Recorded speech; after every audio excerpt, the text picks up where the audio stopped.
ஜடேஜா குறும்புத்தனமா பண்ண ஒரு run out தெரியுமா?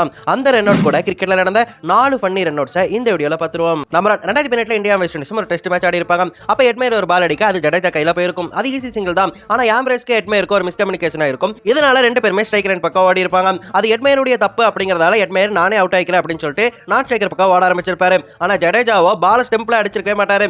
பால புடிச்சவரு ஜாகிங் பண்ணி விளையாடிட்டு இருப்பாருங்க. ஜடேஜா ஸ்டெம்ப்ல பால் அடிக்காம பொறுமையா ஓடி வந்துட்டு இருக்கு. அதை பார்த்து எல்லாருமே ஏ அடியா ஸ்டெம்ப் அப்படின்னு சொல்லிட்டு கத்தி இருப்பாங்க. அதுக்கப்புறம் அதை பார்த்து எட்மயர் இன்னும் ஸ்டெம்ப் அடிக்கல அப்படின்னு சொல்லிட்டு அழுத்தி இருப்பாரு. அப்ப கரெக்டா ஜடேஜா கோலி குண்டு அடிக்கிற மாதிரி ஸ்டெம்ப் அடிக்க அது க்ளோஸா வேற இருந்திருக்கும். அதை பார்த்து அஸ்வின் கோலியோ யோ என்னையா பண்ண அப்படிங்கிற மாதிரி கேட்டிருப்பாங்க. அதை பார்த்து ஜடேஜாவோ என் கையில பால் இருந்தாலே அது ரன் அவுட் மாதிரி தான் அப்படின்னு சொல்ற மாதிரி சிரிச்சிருந்திருப்பாரு. சொன்ன மாதிரியே எட்மயர் ரன் அவுட் ஆகி வெளியே போயிருப்பாரு. நம்பர் 2 ரன் ஓடும்போது ஒரு பேட்ஸ்மேன் விழுந்து பார்த்திருப்பீங்க. ஆனா இங்க என்ன நடக்குதுன்னு பாருங்க. 2018 நியூசிலாந்து உள்ளூர் போட்டி ஒண்ணுல ஸ்மித் ரிப்பன் அப்படிங்கிற ரெண்டு பேரும் ஆடிட்டு இருப்பாங்க. ரிப்பன் ஒரு ஷாட் அடிச்சுட்டு ரன் அவுட் ட்ரை பண்ணி இருந்திருப்பாரு. அது ஈஸி 2 தான் இருந்திருக்கும். ஃபர்ஸ்ட் ரன் கம்ப்ளீட் பண்ண உடனே அவருக்கு லைட்டா ஸ்லிப் ஆயிருக்கும். சரி லைட்டா ஸ்லிப் தானே அப்படின்னு சொல்லிட்டு பார்த்தா செகண்ட் ரன் அழுத்தும் போது மொத்தமா வெளிக்கு கீழே விழுந்திருப்பாரு. இதனால கிரீஸுக்கு பக்கத்துலயே அவர் படுத்து கிடப்பாரு. சரி அதை பார்த்து ஸ்ட்ரைக்கர் வந்து பின்னாடி போயிருவாரு அப்படின்னு சொல்லிட்டு பார்த்தா அவர் பார்க்காம ஓடி வந்திருப்பாரு. கடைசியில அவர் கீழே விழுந்திருக்கிறத பார்த்த உடனே இவரும் வலிக்கு கீழே விழுந்துருவாரு. மொத்தத்துல ரெண்டு பேட்ஸ்மேனும் ஒரே நேரத்துல வலிக்கு கீழே விழுந்து கிடப்பாங்க. அதை சாக்கா பயன்படுத்திக்கிட்டு ஃபீல்டிங் டீம் ரன் அவுட் பண்ணிருப்பாங்க. இதனால ஒரு ரன் அவுட் நடந்திருக்கும். அந்த பிச்சில தண்ணிக்கு பதிலா எண்ணெய் தான் அதிகமா ஊத்துவாங்க போல. அதனாலயே பேட்ஸ்மேன் வலிக்கு விழுந்துட்டு இருக்காங்க. நம்பர் 3 2010 பாகிஸ்தானும் பங்களாதேஷும் ஒரு மேட்ச் ஆடிட்டு இருப்பாங்க. அப்ப பாகிஸ்தான் பேட்ஸ்மேனா இருந்த உமர் அமீன் ஒரு பால் அடிச்சுட்டு ரன் ஒன்னு ஓடி இருப்பாரு. அப்ப அந்த ரன் அவர் கம்ப்ளீட் பண்ணிருப்பாரு.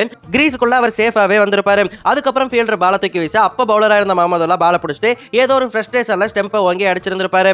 அடிச்ச அடுத்த செகண்டே சகிப் அல் ஹசன் அப்பீல் பண்ணிருப்பாருங்க. அவர் அப்பீல் பண்ணாலே விவகாரமான விஷயம் தானே. என்னடா அப்படின்னு சொல்லிட்டு பார்த்தா உமர் ரன்னை கம்ப்ளீட் பண்ணதுக்கு அப்புறம் அந்த பக்கம் கார்டை மாத்தி நிக்கலாம் அப்படின்னு சொல்லிட்டு பேட்டை லைட்டா தூக்கி இருப்பாரு. முகமதுல்லா சும்மா அடிச்சார்ல, அப்படி சும்மா அடிக்கிற நேரத்துல அவருடைய பேட் ஆனது ஏர்ல இருந்திருக்கும். அப்படி ஏர்ல இருந்ததால அதுக்கு ரன் அவுட்னு கொடுத்திருப்பாங்க. இது மிகப்பெரிய கான்ட்ரோவர்சியா பேசப்பட்டுச்சு. இதெல்லாம் ஒரு ஸ்போர்ட்ஸ்மேன்ஷிப்பா அப்படின்னு சொல்லிட்டு எல்லாருமே கேட்டாங்க. ஸ்போர்ட்ஸ்மேன்ஷிப் எதிர்பார்க்க தெரிஞ்ச உங்களுக்கு அதை யார்கிட்ட எதிர்பார்க்கறதுன்னு தெரியாம போச்சு. நம்பர் 4 இப்போ வரைக்குமே பாகிஸ்தானின் பெஸ்ட் பேட்ஸ்மேன்னா அது இன்சமாம் உல் ஹக் தாங்க. ஆனா நிறைய தடவை ஃபன்னியா அவர் அவுட் ஆகியிருக்காரு. அப்படிதான் 1999 வேர்ல்டு கப்ல ஆஸ்திரேலியாக்கு எதிராக அவர் ஒரு பால ஃபேஸ் பண்ணா அந்த பாலால கால்லயே அடி வாங்கிடுவாரு. வலி தாங்க முடியாம அவர் கீழே விழ போக அது தெரியாம அக்ரமோ ரன்னோட ஆரம்பிச்சிருப்பாரு. அப்ப இன்சமாம் உல் ஹக் நான் கொஞ்ச நேரம் படுத்துக்கிறேன் அப்படின்னு சொல்லிட்டு ஊர்ந்து போய் கிரீஸ்குள்ள போயிருப்பாரு. அப்ப நான் ஸ்ட்ரைக் லைன்ல ரன் அவுட் கிடக்க அதை பார்த்த உல் ஹக் அக்ரம பார்த்து எனக்காக விக்கெட் விட்டு கொடுங்க அப்படின்னு சொல்லிட்டு கேட்க போயா அங்கிட்டு அப்படின்னு சொல்லிட்டு அக்ரம் அனுப்பி வச்சிருப்பாரு. செஞ்சுரி மிஸ் பண்ணிருப்பாரு. அந்த ஒரு மேட்ச்ல இன்சமாம் உல் ஹக் 81 ரன் அடிச்சிருப்பாரு அந்த மேட்ச்ல.